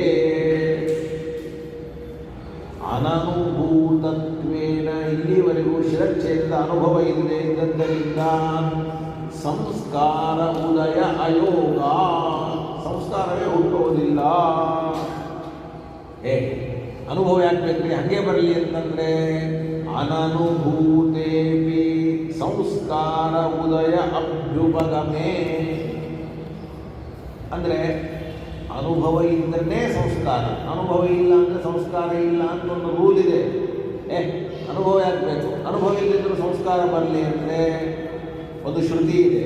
ಅದೃಷ್ಟೇ ಅಶ್ರುತೆ ಭಾವೇನ ಭಾವ ಉಪಜಾಯತೆ ಅಂತದ. ಕೈಯಾಗಿದ್ದು ಕೊಟ್ಟರೆ ಪ್ರಿಂಟ್ ಔಟ್ ಕಣ್ಣು ಹೋಗುವುದಿಲ್ಲ. ಫೋನ್ ಮಾಡಿ ನಾಳೆ ಈ ರೀತಿಯಾಗಿ ಶ್ರುತಿ ಅದ. ಆ ಶ್ರುತಿ ಇದ್ದದ್ದರಿಂದ ಶ್ರುತಿ ಏನು ಹೇಳುತ್ತೆ? ನೋಡಿದರೆ ಕೇಳಿದರೆ ಮಾತ್ರ ಸಂಸ್ಕಾರ ಅಂತ ಹೇಳಿರುತ್ತೆ. ಸ್ವಶಿರಚ್ಛೇದವನ್ನು ನೋಡೂ ಇಲ್ಲ ಕೇಳೂ ಇಲ್ಲ, ಹೆಂಗೆ ಸಂಸ್ಕಾರ ಬಂತು? ಕದಾಚಿತ ಅನನುಭೂತ ಅರ್ಥಸ್ಮೃತಿ ಅಪಿ ಆಪದ್ಯೇತ. ನೀವು ಸಂಸ್ಕಾರ ಇಲ್ಲದೇನೆ, ಇದು ಅನುಭವ ಇಲ್ಲದೇನೆ ಸಂಸ್ಕಾರ ಬರಲಿ ಅಂದರೆ ನಾವು ನೆನಪು ಕೂಡ ಬರಲಿ. ಹಾಗೆ ಯಾವುದೋ ನೆನಪು ಬರಲಿ, ಬರೋದಿಲ್ಲ. ಯಾವ ಸಂಸ್ಕಾರ ಇದೆಯೋ ಅದರದ್ದು ಅಷ್ಟೇ ನೆನಪು ಬರ್ತದೆ ಹೊರತಾಗಿ ಅದು ಅನುಭವ ಇದ್ದದ್ದರ ಸ್ಮರಣೆ ಬರ್ತದೆ ಹೊರತಾಗಿ ಅನುಭವ ಇಲ್ಲದೇ ಇದ್ದರ ಸ್ಮರಣೆ ಅನ್ನೋದು ಬರೋದಿಲ್ಲ. ತಥೋ ಯದ್ಯಪಿ ಸಾಕ್ಷಾತ್ ಸ್ವಶಿರಚ್ಛೇದಾದೇಹೇ ಬಾಧೋ ನಾಸ್ತಿ ತಥಾಪಿ ಕಾರಣಾನುಪತ್ಯಾ ಸತ್ವಂ ಅಂಗೀಕಾರ್ಯಮೇವ ಇತ್ಯತಃ ಅದರಷ್ಟೇ ಚೇತಿ. ನಾವು ಹೇಳಿದ್ವಲ್ಲ, ಬಾಧ ಇದ್ದರೆ ಮಾತ್ರ ಸುಳ್ಳು ಅನ್ಬೇಕು ಅಂದರೆ ಹೌದು, ನನಗೆ ಶಿರಚ್ಛೇದ ಆಗಿಲ್ಲ ಅಂತೇನು ಬಾಧ ಬರೋದಿಲ್ಲ. ಯಾಕಂದರೆ ಶಿರಚ್ಛೇದ ಆಗಿದ್ದರೆ ಸ್ವಪ್ನದಲ್ಲಿ. ಅಂದಮೇಲೆ ನೀವು ಸುಳ್ಳು ಅಂತ ಹೆಂಗಂತೀರಿ ಅಂತಂದರೆ, ನಾವು ಸುಳ್ಳು ಬಾಧ ಬಂದದ್ದಕ್ಕೆ ಸುಳ್ಳು ಅಂತ ಅನ್ನೋದಿಲ್ಲ, ಅದಕ್ಕೆ ಕಾರಣ ಇಲ್ಲದಿದ್ದಕ್ಕೆ ಸುಳ್ಳು ಅಂತೀವಿ. ನಿಮ್ಮ ಪ್ರಕಾರ ಸ್ವಪ್ನದಲ್ಲಿ ಏನೇ ಕಂಡರೂ ಅದಕ್ಕೆ ಕಾರಣ ಏನು? ಸಂಸ್ಕಾರ. ಹಂಗಾರೆ ಸ್ವಶಿರಚ್ಛೇದಕ್ಕೆ ಸಂಸ್ಕಾರ ಇಲ್ಲ, ಕಾರಣ ಇಲ್ಲದೆ ಇದ್ದದ್ದಕ್ಕೆ ಸುಳ್ಳು ಅಂತ ಈ ರೀತಿಯಾಗಿ ಆಕ್ಷೇಪ ಬಂದರೆ ಅದಕ್ಕೆ ಶ್ರೀಮದಾಚಾರ್ಯ ಹೇಳ್ಬಿಟ್ರು, ನೋಡಪ್ಪ, ಒಂದು ನಿಯಮ ಇದೆ. ಏನಪ್ಪ ನಿಯಮ ಅಂತ ಕೇಳಿದರೆ, ಅನುಭವ ಬೇಕೇ ಬೇಕು. ಅನುಭವ ಇದ್ದರೆ ಸಂಸ್ಕಾರ, ಅನುಭವ ಇಲ್ಲದೇ ಸಂಸ್ಕಾರ ಇಲ್ಲ. ಆದರೆ ಅನುಭವ ಮಾತ್ರ ನೋಡಿಯೇ ಬರಬೇಕು ಅಂತಿಲ್ಲ, ಕೇಳಿಯೂ ಬರುತ್ತೆ. ಎಲ್ಲನೂ ನೋಡೇ ಬಂದಿದೆ ನಿಮ್ಮ ಅನುಭವ. ಸುಧಾದ ಅನುಭವ ಕೇಳಿ ಬಂದಿದೆ, ನೋಡಿರಲಿಲ್ಲ. ಜಯತೀರ್ಥರ ಬಗ್ಗೆ ಅನುಭವ ಕೇಳಿ ಬಂದಿದೆ, ರಾಯರ ಬಗ್ಗೆ ಅನುಭವ ನಿಮಗೆ ಕೇಳಿ ಬಂದಿದೆ, ನೀವು ನೋಡಿದ ಅವ್ರನ್ನ. ಹಾಗಾದರೆ ಮೊದಲನೇ ನಿಯಮ, ಅನುಭವ ಇದೆ ಅಂದರೆ ಸಂಸ್ಕಾರ ಅನ್ನೋದು ಇಲ್ಲ ಅನ್ನೋದು. ನಾವು ಅದನ್ನು ನೋಡಿದ್ದೇವೆ ಅಂದರೆ ಅದರ ಹಿನ್ನೆಲೆಯಲ್ಲಿ ಸಂಸ್ಕಾರ ಇರಲೇಬೇಕು. ಆ ಸಂಸ್ಕಾರದ ಹಿನ್ನೆಲೆಯಲ್ಲಿ ಅನುಭವ ಇರಲೇಬೇಕು. ಅಲ್ರಿ, ನೀವು ಸುಮ್ಮನೆ ಹಠ ಮಾಡಿದರೆ ಸ್ವಶಿರಚ್ಛೇದದ ಅನುಭವ ಇಲ್ಲ ಅಂತ ನಾನು 100% ಹೇಳ್ತೀನಿ ಅಂತಂದರೆ, ನೀನು ಈ ಜನ್ಮದ್ದೇ ನಿನಗೆ ನೆನಪಿಲ್ಲ, ಜನ್ಮಾಂತರದ್ದೇ ನೆನಪಿದೆ, ನಮ್ಮ ಸ್ವಲ್ಪ ಕಾಲ ಉತ್ತರ ಕೊಡ್ತೀವಿ. ಈ ಜನ್ಮದ್ದೇ ನೆನಪಿಲ್ಲ ಅಂದರೆ ಜನ್ಮಾಂತರದ್ದೇ ನೆನಪಿದೆ. ಯಾರೋ ನೀನು ಕೂಲಿ ಮಾಡ್ಲಿಕ್ಕೆ ಬಂದಿರಬೇಕು, ಅವಾಗ ಹೆದರ್ಕೊಂಡಿರ್ತೀವಿ, ಇರ್ತದೆ. ಎರಡನೇದ್ದು, ಸ್ವಶಿರಚ್ಛೇದ ಮಾಡ್ತೀನಿ ಅಂತೇಳಿ ನಿನ್ನ ಶಿರಚ್ಛೇದ ಮಾಡ್ತೀನಿ ಅಂತ ಒಂದು 100 ಸಲ ಹೆದರಿಸಿ ಹೋಗುತ್ತೆ. ಇದು ಶ್ರುತ ಆಗಿರಬೇಕಲ್ಲ. ಕೇಳಿದಾಗ ಭಯದಿಂದ ಅದೇ ತಲೆ ಹಾಕ್ಬಿಟ್ಟು ನೋಡೇ ಬರಬೇಕು ಅಥವಾ ಅನುಭವ ಆಗೇ ಬರಬೇಕು ಅಂತಿಲ್ಲ, ಕೇಳಿದ್ರೂ ಅದೊಂದು ಅನುಭವ. ಇಷ್ಟೇ. ಅದಕ್ಕೆ ಆಚಾರ್ಯ ಹೇಳ್ತಾರೆ, ಅದೃಷ್ಟೇ ಚಾಶ್ರುತೆ ಭಾವೇ ನ ಭಾವ ಉಪಜಾಯತೆ. ಯಾವುದನ್ನು ನೋಡಿಲ್ಲವೋ, ಯಾವುದನ್ನು ಕೇಳಿಲ್ಲವೋ ಅದರ ಬಗ್ಗೆ, ಆ ವಸ್ತುವಿನ ಬಗ್ಗೆ ಸಂಸ್ಕಾರವು ಹುಟ್ಟಲಿಕ್ಕೆ ಸಾಧ್ಯನೇ ಇಲ್ಲ. ಸಂಸ್ಕಾರ ಹುಟ್ಟಬೇಕಾದರೆ ಒಂದ ಕೇಳಿರಬೇಕು, ಒಂದ ನೋಡಿರಬೇಕು. ಅದೃಷ್ಟಾತ್ ಅಶ್ರುತಾತ್ ಭಾವಾತ್ ನ ಭಾವ ಉಪಜಾಯತೆ. ಒಂದು ಶ್ರುತಿ ವಾಕ್ಯ, ಇನ್ನೊಂದು ಪುರಾಣ ವಾಕ್ಯ. ಇತಿ ಶ್ರುತಿ ಪುರಾಣೋಕ್ತಿ ಅನಾದಿತ್ವಾತ್ ಯುಜ್ಯತೆ. ಸಂಸ್ಕಾರವು ಅನಾದಿ ನಮಗೆ ಈ ಜನ್ಮದ ಸಂಸ್ಕಾರವೇ ಕಾರಣ ಅಂತ ನಾವು ಹೇಳಿಲ್ಲ. ಜನ್ಮಾಂತರದ ಸಂಸ್ಕಾರವೂ ಕೂಡ ಕಾರಣವಾಗ್ತದೆ. ಈ ಜನ್ಮದಲ್ಲಿ ಸ್ವಶಿರಚ್ಛೇದದ ಅನುಭವ ಇಲ್ಲದೆ ಇದ್ದರೂ ಅಥವಾ ನಮಗೆ ಅನುಭವಿಸಿ ಇಲ್ಲದೆ ಇದ್ದರೂ ಕೇಳಿ ನಮಗೆ ಸ್ವಶಿರಚ್ಛೇದದ ಅನುಭವ ಬರಬಹುದು. ಭಾವೇ ಅಂತಿದೆ ಮೂಲದಲ್ಲಿ. ಅದಕ್ಕೆ ಸಂಸಾರವೂ ಅನಾದಿ. ಸಂಸಾರಸ್ಯ ಅನಾದಿತ್ವ ನೋಡಪ್ಪ, ಮುತ್ತಿಗೆ ಹೇಳಿದ ನೋಡು. ಸಂಸಾರವು ಅನಾದಿಯಾದದ್ದರಿಂದ ಈ ಜನ್ಮ ಅಲ್ಲ, ಕ್ವಚಿತ್ ಜನ್ಮನಿ ಯಾವುದೋ ಒಂದು ಜನ್ಮದಲ್ಲಿ ಸ್ವಶಿರಚ್ಛೇದಾದೇರಪಿ ಅನುಭವ ಸಂಭವೇನ ತನ್ನ ಶಿರಚ್ಛೇದ ಆದಂತಹ ಅನುಭವ ಇದ್ದದ್ದರಿಂದ ಸಂಸ್ಕಾರೋಪತ್ತೇ ಸಂಸ್ಕಾರ ಕೊಡುತ್ತದೆ. ಆದ್ದರಿಂದ ಸತ್ಯತ್ವೇಪಿ ಹೌದು, ಸ್ವಶಿರಚ್ಛೇದ ಸತ್ಯವಾದದ್ದರಿಂದ ಶ್ರುತಿ ಪುರಾಣೋಕ್ತಿ ಯುಜ್ಯತೆ ಏವ, ಶ್ರುತಿ ಪುರಾಣಗಳಲ್ಲಿ ಹೇಳಿದ್ದು ಕೂಡೇ ಕೂಡುತ್ತೆ. ನತು ವಿರುದ್ಧತೆ, ವಿರೋಧ ಇಲ್ಲ. ವಿನಾಪಿ ಅನುಭವೇನ ಸಂಸ್ಕಾರೋದಯೋಭ್ಯುಪಗಮೇ ಸಾ ವಿರುದ್ಧೇನ. ನಾವು ಒಂದು ವೇಳೆ ಒಂದು ಮಾತಾಡ್ತೀವಿ, ಏನು ಮಾತಾಡ್ತೀವಿ? ಅನುಭವ ಬೇಕಾಗಿಲ್ಲ, ಸಂಸ್ಕಾರ ಬರುತ್ತೆ. ಹಂಗಂದಿದ್ರೆ ಶ್ರುತಿ ಏನು ಹೇಳುತ್ತೆ? ಅನುಭವ ಇಲ್ಲದೆ ಸಂಸ್ಕಾರ ಇರಲಿಕ್ಕೆ ಸಾಧ್ಯ. ನಾವೆಲ್ಲ ಯಾವುದೇ ಸಂಸ್ಕಾರ ಇರಬೇಕಾದರೂ ಅನುಭವ ಇಲ್ಲದೇ ಇರಬೇಕು. ಅದನ್ನೇ ನಾವು ಸಂಕೋಚ ಮಾಡೋದೇ ಇಲ್ಲ. ಹಂಗಾರೆ ಸ್ವಶಿರಚ್ಛೇದದ ಸಂಸ್ಕಾರ ಇದೆ, ಅನುಭವ ಇಲ್ಲ ಅಂದರೆ ಯಾರು ಹೇಳಿದರೆ? ಅದರದ್ದು ಅನುಭವ ಇದೆ, ಅದರದ್ದು ಸಂಸ್ಕಾರ ಇದೆ, ಅದಕ್ಕೆ ನಿಮಗೆ ಸ್ವಶಿರಚ್ಛೇದ ಕಂಡಿದೆ. ಕಂಡದ ಗ್ಯಾರಂಟಿ ಅಂದಮೇಲೆ ಸಂಸ್ಕಾರ ಇದ್ದ ಗ್ಯಾರಂಟಿ, ಸಂಸ್ಕಾರ ಇದ್ದಿದ್ದ ಗ್ಯಾರಂಟಿ ಇದ್ದ ಮೇಲೆ ಅನುಭವ ಇದ್ದ. ಆ ಅನುಭವ ಎಂಥದ್ದು? ಈ ಜನ್ಮದ್ದೋ ಹಿಂದಿನ ಜನ್ಮದ್ದೋ ಅಥವಾ ಕೇಳಿ ಬಂದದ್ದೋ ನೋಡಿ ಬಂದದ್ದೋ ಅದೆಲ್ಲ ಮುಂದಿದ್ದು.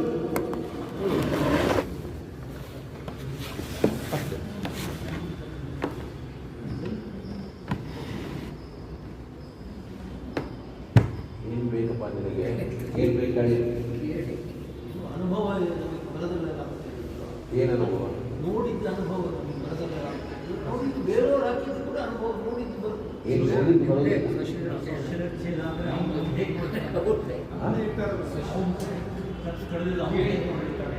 ಯಾರು ನೋಡೋದನ್ನು ನೋಡಬೇಕ್ರಿ. ಅನುಭವ ಅಂದರೆ ಕಣ್ಣಿಂದ ಬರೋದನ್ನೇ ಅನುಭವ ಅನ್ನೋದಿಲ್ಲ.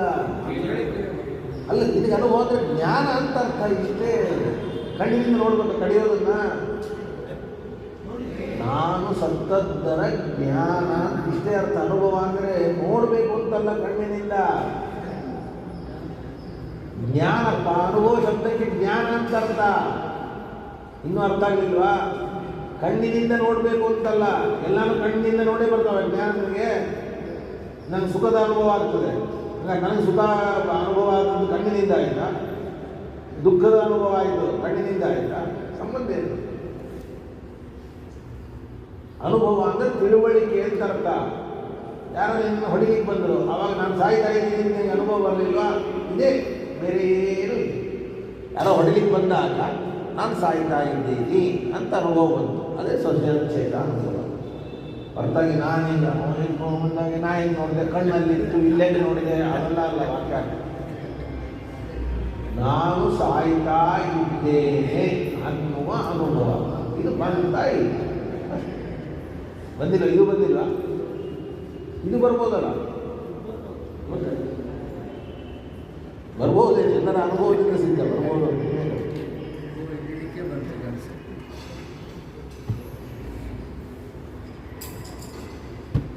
ಇಷ್ಟಿದೆ. ವಿನಾಪಿ ಅನುಭವೇನ ಸಂಸ್ಕಾರೋದಯೋಭ್ಯುಪಗಮೇ. ನಾವು ಸಂಸ್ಕಾರ ಇಲ್ಲದೆ ಅನುಭವ ಇಲ್ಲದೆ ಸಂಸ್ಕಾರ ಬರ್ತದೆ ಅಂದರೆ ಈ ಜಗಳ. ಅತ್ರ ಅಶ್ರುತ ಗ್ರಹಣೇನ ಅತ್ರಾಪಿ ಜನ್ಮನಿ. ನೋಡಿ, ಶ್ರವಣಜನಿತ ಸಂಸ್ಕಾರ ಸಂಭವತಿ ಅಂತ ಸೂಚ್ಯತೆ. ನಮಗೆ ಪಡೆದಂತಹ ಅನುಭವ ಇಲ್ಲದೆ ಇದ್ದರೂ ಕೂಡ ನೋಡಿದ ಅನುಭವ ಇದೆ, ಕೇಳಿದ ಅನುಭವ ಇದೆ ಈ ಜನ್ಮದಲ್ಲಿ. ಯತ್ರ ತು ಶ್ರವಣಾದ್ಯಪಿ ನಾಸ್ತಿ, ಇಲ್ಲ ನಾನು ಕೇಳೂ ಇಲ್ಲ ನೋಡೂ ಇಲ್ಲ ಅಂತಂದರೆ ತತ್ರ ಅನಾದಿತ್ವ ನಿವೇಶಿತ. ನನಗೆ ಎಷ್ಟೋ ಜನ್ಮಗಳ ಹಿಂದೆ ಆಗಿರಬೇಕು, ಅದರ ಅನುಭವ ಇದೆ.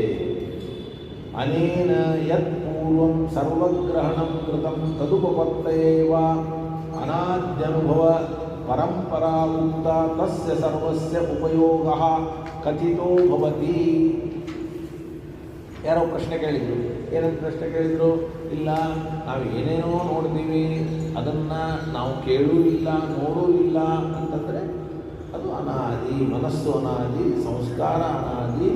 ಯಾವ ಜನ್ಮದಲ್ಲಿ ನೀವು ಅನುಭವಿಸಿದ್ರೋ, ಯಾವ ಜನ್ಮದಲ್ಲಿ ಕೇಳಿದ್ರೋ ಗೊತ್ತಿಲ್ಲ ಅಂತನ್ನೋ ಉತ್ತರವನ್ನು ಕೊಟ್ಬಿಟ್ರೆ, ಇವತ್ತಿಗೆ ಮಲ್ಕೊಂಡಾಗ ನೋಡಿದೆ, ಒಟ್ಟಿಗೆ ನಾನು ಈ ಜನ್ಮದಲ್ಲಿ ಅನುಭವಿಸೇ ಇಲ್ಲ, ಹೆಂಗೆ ಬಂತು ಅನ್ನೋದಕ್ಕೂ ಉತ್ತರ ಬಂದಂತೆ ಆಯಿತು.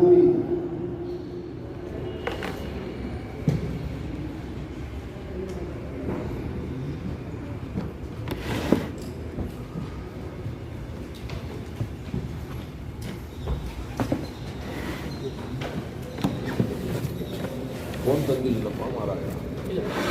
ಏನು